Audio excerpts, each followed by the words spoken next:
Good morning, Jerusalem. How are you? I'm good, Marcus. How are you? I'm well. This is like perfect sweater weather, so I am really good. It's cool, it's clear, like it's not Mhm. too cold. It's like this is my perfect temperature, so I'm good. I love it. Yeah, we are having really good sweater weather as well, which makes me so happy because it got a little bit humid maybe on Saturday or Friday, and I Mhm. was so angry. I was like, I cannot handle any more humidity. Like 2020, you have to be done with that kind of like hot, sticky.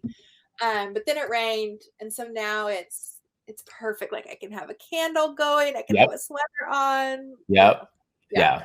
all I good. love this time of year, so yeah. Great. And you're in a different space. You're in a different office space. So I just moved the desk. So I Okay. got tired of like having the lights shining behind me on things. So I decided to move the desk. And this kind of puts me more at like an arm's reach of books that you really can't see, but there's like a whole bookshelf like right here. So Yeah, this is like my happy place. I just I love love it. having my books within arm's reach. Yeah. Yeah, so you So, can just grab everything. Yeah, I yep. have things stacked down here, right? Like you can't see them.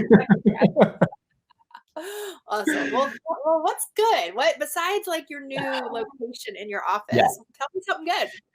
Oh God, there's so much. One of them, I'll give two because it's just there's Okay. a lot. So I'm like overflowing. One of them is like, and it feels small, but like it's the little things. And it is the fact that The Crown is like now on Netflix.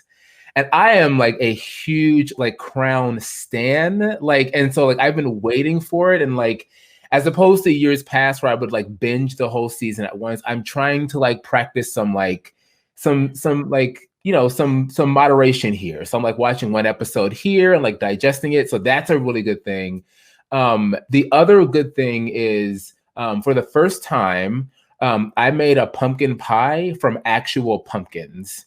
Um, like and it like for me, like it never dawned on me how a pumpkin actually became a pie. Like it just I knew it did, Right, but right. like, you see the pumpkins in the cans, like in the grocery store, like it never dawned on me. So I decided to stretch it and try it. And as someone who did not like pumpkin pie before this, I'm a huge fan now. So it's the pumpkin round. So that's my good stuff right now. I love it. I love it. That's hilarious because I just brought in on my morning walk this morning. So I'm one of my good things is my good news is that I have embraced hiking boots, which Mm, means I'm going to hike. I'm making headway that direction. I've always been anti-hikers because I don't understand where we're going. Like if there's not a Target or Starbucks, I don't know why we'd walk that far. Um, but in 2020, all things being bizarre, yeah.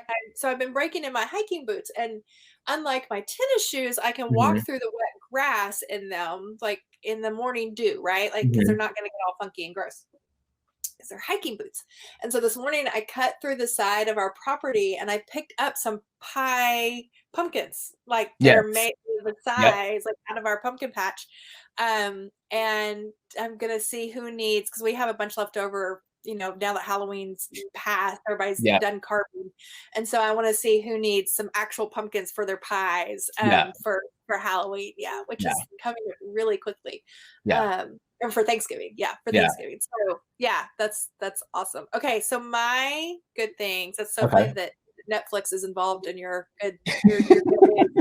Um, so so I have two things. So we've started watching the Queen Gambit. Have you Yep. started watching? It's on my list. It's on my list, Okay, but you're yeah. you're gonna love it. So we're Yeah. doing the one episode at a time thing. Yep.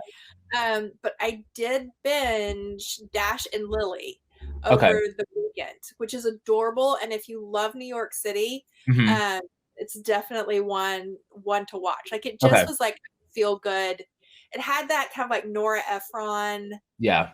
you've got male esque, just Okay. happy, Okay. right?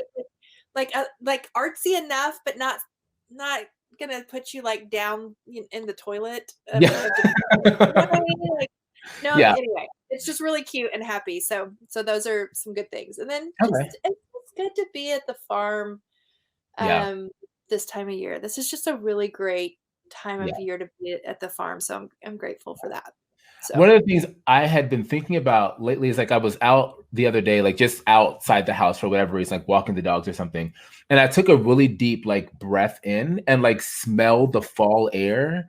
And like it just took me to a place of like being so calm and so peaceful. Like the world being what it is, like to realize that like nature is still churning away, doing its thing. And there's for me, there's a lot of comfort in like the fact that nature is just doing its thing. Like there's some stability there, there's some grounded and rootedness there. And just that one like deep breath in was a reminder of like nature is still doing its thing. So like, have some trust, have some faith here. So yeah, that's been one of the fun things about the farm is, like you said, nature's just doing its thing. I mean, the leaves have fallen off the trees. Yeah. We're kicking up leaves everywhere we go. The baby chickens are getting bigger and more independent, and everybody keeps trucking on. Yeah. And yeah, it's really great. Well, speaking of nature, yes, our guest today has something to do with that, right? Yeah. So our guest today is Dylan Mello, who is a region missionary here in the Episcopal Church in Connecticut. And I'll let him come on and tell you what that is. But one of the reasons I really wanted him to be a guest is because he was talking recently about some of the work they're doing around food insecurity in Connecticut. And I feel like the way that he talks about it and the way that it kind of just showed up they're in the midst of COVID as this opportunity for the church to spread some good news in actual tangible ways. I wanted to share that. So I'm happy to have Dylan be our guest this morning. Yeah. Okay, great. Let's bring him on. Hi. Hello. Hi. Thanks for having me. I really appreciate being here. Absolutely. So Dylan, I know who you are. So tell the folks who will be watching this who you are and the work that you do in Connecticut. So I am the region missionary for the Northwest region of Connecticut. So what that means, my job is to collaborate and organize with new community groups and bring new groups together, bring existing groups, and see how we can expand our capabilities doing the mission of God in Northwest Connecticut. So I work with 27 parishes in our region, and our retreat center thankfully happens to be in this area as well. And so the gist of my job is to really just kind of keep on doing God's work out in the region, find new and exciting things that are going on, how we can tap into that. Yeah. Whenever you sort of talk about the work that you're doing, Dylan, the thing that I think about is a phrase from Mahatma Gandhi, which is the evangelism of the rose, right? Like that a rose doesn't have to tell you that it's a rose. A rose just kind of is, and it's just like you're attracted to its aroma. And so when you were talking about the work you're doing around food insecurity, that to me is like, that's like the aroma of the church, right? Supporting the vulnerable, supporting the poor, supporting the hungry. And so I wonder if you can tell people about that work and how that work just fell into your lap in the midst of COVID. Yeah, that's a great question and great analogy. I hadn't thought about that. So it's really interesting. So if you had asked me in January if this food insecurity would be on the top of my list, like I don't think I would have said no, and I don't think anybody would have guessed we'd be here. And with that, it's been such a wonderful experience. Obviously, I wish we weren't going through this time of COVID, but there's been so much. I see glimpses of God every day in this, and it's really amazing how it's come together. So this all started back in March. I was talking to somebody, and they said, "Oh, we have a Sunday cooking show after church. We all get together on Zoom." And we cook with each other while in our kitchens while we're Zooming. And then we freeze it, but we don't know what to do with our extra food. I said, interesting. I just had a conversation with a social worker who was looking to get frozen meals from people and give it to people who are homebound or in need. And that was like the God moment right there. I'm like, you need to focus on this, right? And so we collaborated. And so it started with like one or two churches that were doing this Sunday cooking show. And we people have provided meals every single night for it's expanded to 5 churches and up to 11 or 12 people. They've had dinner every night since March, provided by these churches, and it's still expanding. Just last week there was another church that's getting involved, and it's just, I have no idea how this, it just was like the perfect storm of conversation and relationship. So that's one thing. That's how it all started. This other, we've had a few other programs.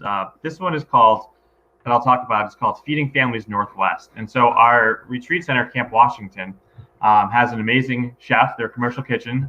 His name is Ben. And so Ben and Bart, the camp director, have been looking to do food insecurity work. And so they had been doing some things over the summer. But about September, we came together in collaboration with our region. And our social worker contact, who's been a dear friend of mine since March now, we identified 6 families who have been combined due to COVID. And they live in the main city in our region. And so the camp and the volunteer delivery drivers and people who have been donating, we've been providing 50 people meals twice a week, mostly children, since the beginning of October, and we've expanded out. So it's 100 meals being delivered every week. And so it's expanding to like, how can we think about like books and other type of things to, really provide when students are homebound and not in school either. So it's really taken on a life of its own. And so those are the 2 main ones. And then there's been some wardens of churches have jumped in to try to supplement the shortages in the local food pantries and raising money and starting new programs. So it, like, in so many areas, people have just jumped to the forefront of this, and it's really wild. It's just, I'm thankful to be a part of it.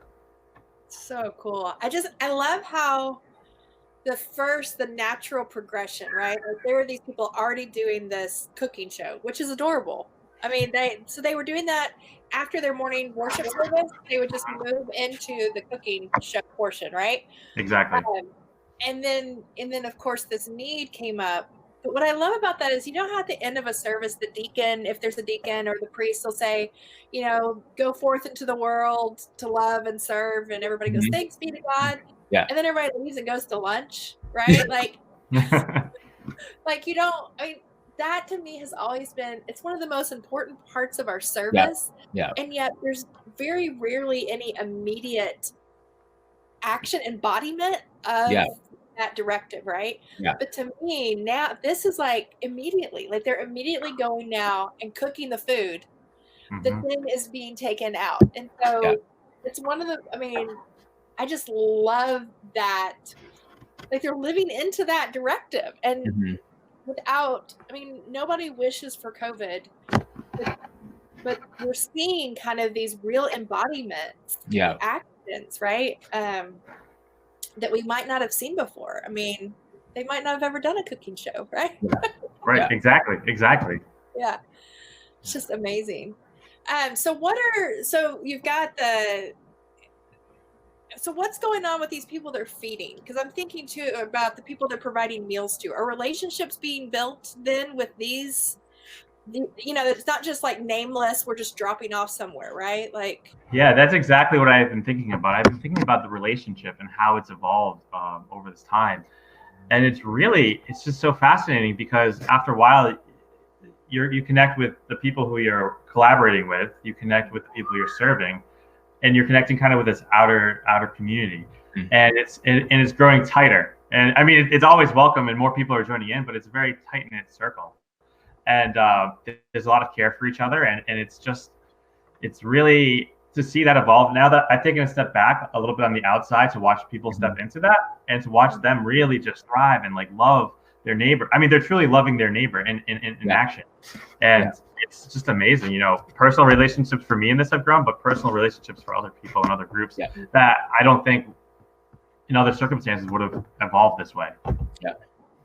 The thing that Jerusalem, that you just shared, and that you just shared, Dylan, that made me think of is like the fact that these churches were getting together just for the joy of being together, right? That was the initial thing. It was the joy of being together, and how that joy of being community and being a Christian fellowship spilled over into this work that is now benefiting other people, which to me is like the perfect paradigm for understanding the church's work in the world. Like so often, like people think of like the work that we're called to do, and it becomes this arduous, this sad thing. But I think about the life of joy that Jesus invites us into, and how that joy is meant to overflow and then saturate everything else. And so when I hear Dylan, you talk about this work, that is exactly what I see. Are these folks who are like, the joy of the Lord is like just bubbling up in them, and then that is flowing out into the world. Like, that is like evangelism 101. Like, those are evangelists in Northwest Connecticut, whether or not they know it or not. Those are absolute evangelists in Connecticut. Yeah, joy is the key word there. It's not sad or it's joy. And that is the emotion I think everybody's feeling in this, on all aspects of it. And it's just something I could never have imagined. Yeah. It's so cool. Well, and I love too that, a lot of times we look at something big like food sovereignty and we think that's so, issues and scarcity and all this. And we think these are big, huge problems. They are big, huge problems. But because we don't know how to fix it for thousands, right? And we think, well, we don't know where to start. And so, but here, y'all are impacting real lives, like 50, 100 actual people. And while it's not solving this meta thing, as a very wise priest I know named Marcus Haley once said, when the macro goes too big, I go micro, right? Yeah. Which is one of the most beautiful things, Marcus. Like I have it written actually, probably 3 years ago. But your point then was that the world, things were overwhelming and you went and had dinner. This was pre-COVID, but you went and had dinner with like some parishioners, right? Yeah. And so can you talk, Dylan, can you talk a little bit about that, about what you're learning and what the churches are learning through this micro experience, and how, if someone out there watching wanted to begin this work, how do you get over that macro pressure, right? Yeah, that's a great question, because that's how I've always kind of viewed things, and it's shifted over this time to doing like our small bit of good makes such a world of difference, right? Yeah. And that's what was in my head. And so it's really interesting because when I started to like get involved in this, I'm like, man, there's just so much. Where do you begin, right? And it seems overwhelming when you're trying to like kick something off and you don't have a ton of experience or know the people you need to connect to. But I think that it's all about getting out of that comfort zone and really, really focusing on, what, for me at least, what the Spirit's kind of leading me into, and I lean into that. And lean into where you think you're being nudged, and then go from there. It's all about connections and relationships and just living into that. And that's how it gets going. I think like if I always want to go from like A to C really quickly, right? But I always forget B. And so little steps. I mean, there's been glitches along the way and I have to like step back and reevaluate things, but it's really just taking those baby steps and getting to where we need to be. And for people that want to get involved, it's really just do it and try it on. And if it doesn't work, that's okay, because there's so many more opportunities that are going to come, and just being receptive to it, being open to it. I think that's the key. That's the best advice I can give, is just go where you're nudged and step into it. Yeah. One of our guests, Lorenzo Labrija, a couple of weeks ago was talking about trying things, like just getting out there and doing something. Like so oftentimes, like my experience of the church is that we can study something to death. Like we can study it until into the ground, but like it just takes it just going out there and doing something. And then if that doesn't work, try something else. If it works, keep doing it until it doesn't work, and then try to get over the obstacle of success and just do something. I just, when I think of Jesus sending out the disciples 2 by 2 and telling them not to carry a purse and bag, he doesn't assure them of success. As a matter of fact, he builds into that sort of message. You might fail, and this is what you do if you fail. You try something else, but like you're called to go out there and do the thing. And so when I hear Dylan, you talk about this work, that's like I think about, you've tried something. If it's working right now, you're going to keep working it until it doesn't work, and then you're going to try something else. And that to me is good news for the church as we engage not only COVID, but just whatever it is the church is becoming. If we can be a community of people who are just committed to trying something for the sake of the gospel, and then trying something else, just keep on trying until we get where we're going. And to add on to that, I mean, so many people in this region are doing that, whether it's people in the pews or clergy. It's just people are hopping in, and in terms of this food insecurity, just getting involved, and it's just growing. I mean, because they're not afraid, they're expanding so much more.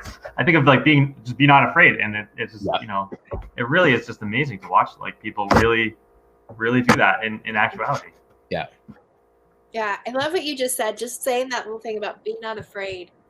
A lot of times I think we take the directives in scripture and not that they're not meant for this, but we only see them through our personal lens. Mhm. So like, be not afraid, right? Like there's a Bible verse, when I'm afraid, I'll trust in thee. I don't even know the reference, right? It's probably the King James version of it. When I was a little kid, that's one of the first verses that I remember learning. And I would say it like at night if I was scared and that sort of thing. But so many of those things, we only think of them through the lens of how we cannot be scared for us or the things we're afraid of, instead of thinking of them globally. So do not be afraid also applies to do not be afraid of trying these things. Yeah. It's like a gospel, right? Not just don't be afraid of what's going to happen to you, but don't be afraid of being bold, of being courageous. And what that means globally, what that means for the community at large. Like, you know, so how has some of your people had to step out? Do you have any stories of people who have said to you or come back and said, I can't believe we're doing this, I never would have done this, or this is what I'm learning? I think from some of our smaller parishes that don't think they have the capacity to make big changes, I think really in this region in particular, there's a lot of small rural parishes. And I think because they've seen how COVID has exposed a lot of the food insecurities in rural areas that people don't necessarily think about, it's at the forefront. And so these parishes are like, we're doing it. And and it's just keep on growing from that. And it's really just once they see the changes, people that see the changes that it makes and the joy it brings to others and themselves, it just keeps growing from there. And, you know, starting with one church back in March, and now we're up to 5 or 6 just making frozen meals. And now everyone's doing this other program and feeding our families in the city. Like, it's just from places I wouldn't have expected that are just small Sunday congregations are just really thriving in this. Yeah. It's amazing. I love that. So to shift the gear, tell us, so I want to hear you as far as like your own walk with Christ. Like what's good news for you right now? Like what the thing that like is really just like filling your sails? Like what is the good news for you in this season? Yeah, that's, you know, I love being just outside in the fall right now. I have two little girls at home, 5 and 2. And we really just try to get out. But watching the changes of the season just in the last few weeks has just really been filling me. So about 2 weeks ago, we have a little deck here and I can look out and see the trees. And there were a lot of leaves on there about a week or 2 ago. And then like we've been going out and just like every day, just tons of them are falling down. We go out and play. And just like those little bits of like living outside in creation has just been so joyful. And that really feeds me. Yeah. So we don't have to go far. We just step outside and it's right there. And we're, you know, my cup's running over with that joy. I love that. I just love that. That's really refreshing. Yeah, that's great. Yeah, I think Marcus and I both are in the same vein. We're just loving the nature, you know. I become one of those old ladies who watches the birds. And, you know, it's beautiful. And as Marcus was talking about earlier, it's so nice to see that it continues. It keeps going. Like the rest of the world feels like it's falling apart, and that just keeps going, right? The seasons. I can trust in that, right? I know it's not going to change, and that's like the one thing you can kind of hold on to, know that it's going to be there, right? Regardless of everything else going on. I feel like the closing hymn for our Zoom worship at our church a couple weeks ago probably was "Great is Thy Faithfulness," and so I think about, you know, summer and winter, springtime and harvest, right? That constant rhythm of nature that says something about God's faithfulness that just never ends. So I can preach on that all day, and I'll stop. I love that. Oh, that's great. Well, what else? Do you have any final words of wisdom for anybody that's watching that just is thinking, oh, I want to try something, but we're too small, or I don't know where to start, or just anything. Well, that's a hard question and a great question. I think really, like we talked about, just do it and try it on, and not being afraid of failure. Like it's scary, you know, like I don't want to fail, but like as I'm leading into this, like it's okay when it happens, and I'm learning. There are things that have come greater because of the things that haven't worked out that I've wanted to, and that's something that's been important. And then really just connect with the people in your parishes, but connect outside your parishes. Really get outside those doors. And right now, a lot of us aren't inside our churches, and so I think now is the time to really just get to know the neighborhood, get to know the social workers in your area. They're the key. The people that are doing community organizations, they hold all this information and also have the same needs and the same wants. And I think it's coming together over collaboration to really get the work done. There's so much need going on in this world, and not just in food, but in so many other aspects. And it's just really getting to know your neighbor and just building relationships with new people and seeing where that leads. Yeah. That's awesome. That's great. Well, we have a resource that I'll put in the show notes called Neighborhood Prayer Walks. Everybody can do right now. Like you can go outside and do that, right? And the whole purpose of it is to begin to get to know your neighborhood first by just walking and praying based on the things you see. Like there's these prompts of, give thanks for this, or pray if you see this sort of need. But eventually, I think the resource eventually even takes you into how to have conversations, and following all our safety guidelines, we can still do that, right? We can still, 6 feet apart, mask on, all those sorts of things. But I think that's a beautiful get to know your neighborhood. I mean, I think that's just Mr. Rogers taught us all that, right? Yes. Here's my Mr. Rogers mug right here, actually. Who would have thought? Great. That's so great. So, well, that's awesome. Well, thank you, Dylan, so much. Yeah, this was really great to be here. Thanks for having me. Thank you. All right, and you'll probably be hearing from a lot of people. I have a feeling that some people will be reaching out to you to learn more and maybe get a little mentoring, and as they begin to try new things. I'd love to do that. So thanks so much. It's great. Yeah, thank you, Dylan. All right, take care. Bye, Jerusalem Marcus. Take care. Oh, so awesome. Yeah. It's just, to me, what that conversation just reminds me of is just the call of God right now, I feel like, is not complicated. Right. I feel like we want it to be complicated because then that gives us an out of why we didn't do it. But, when you see hungry people, you feed them, right? When you see folks who are unhoused, you house them, right? Like that simple, I think in a couple of weeks, we're going to hear the parable of the sheep and the goats, right? Where Jesus says, the ones who are welcome into the kingdom of God are the people who saw me hungry and fed me, who saw me naked and clothed me. And I feel like it's just that simple. Like to me, that's the call that I feel like I keep hearing in my own prayer. It's just, how do you hear the simplicity of God's call in this moment so that you can actually go do what God is asking you to do? Yeah. No, that's so good. That's so good, because we're overcomplicating things. We're getting lost in the weeds, right? We're not seeing the forest for the trees because we get so focused on this one thing. And really it's all, it comes back to that quote. I think it was Beekner, the whole, your great joy meets the world's great. Right. And I think the word great sometimes, throws us off. We're like, what is a great joy? What is great joy? But sometimes maybe just your present joy meets the present need. Right. Yeah. And that church that started, they had a present joy of cooking together. Yeah. And because of Dylan's relationship with that social worker, he found a present need, and those things come together. And maybe we stop looking for the great and we just start looking for the present. What are the present things? Yeah.